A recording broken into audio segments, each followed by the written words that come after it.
এক নারী অসাবধানে পড়ে গেল ট্রেনের রেল লাইনে। পাশেই দাঁড়ানো তার প্রেমিক চোখের সামনে এই দৃশ্য দেখে পুরো হতবাক। তার কিছু বুঝে ওঠারই আগে একটা ট্রেন আগুনের মতো ছুটে আসছে তার দিকে। ভয়ে নারীর মুখ ফ্যাকাশে। তাকে যেন মনে হচ্ছিল এখনই কিছু একটা ভয়ানক হতে চলেছে। ছেলেটি তৎক্ষণাৎ তার হাত ধরে টান দিতে গেল, কিন্তু ঠিক তখনই রেল লাইনের নিচ থেকে উঠে এলো কয়েকটা জ্বলন্ত হাত।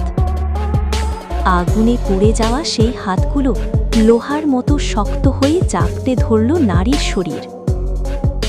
ছেলেটি প্রাণপণ চেষ্টা করল তাকে টেনে তোলার, কিন্তু কোনো লাভ হল না।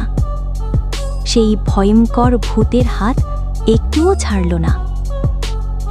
নারীটা চিৎকার করে কাঁদতে লাগল, বাঁচাও, আমাকে বাঁচাও। কিন্তু ট্রেন তখনই ওদের উপর দিয়ে চলে গেছে। ছেলেটি অসহায়, চোখের সামনে দেখল তার ভালোবাসার মানুষটা ধীরে ধীরে তলিয়ে গেল মাটির নিচে 18 তলার নরকে।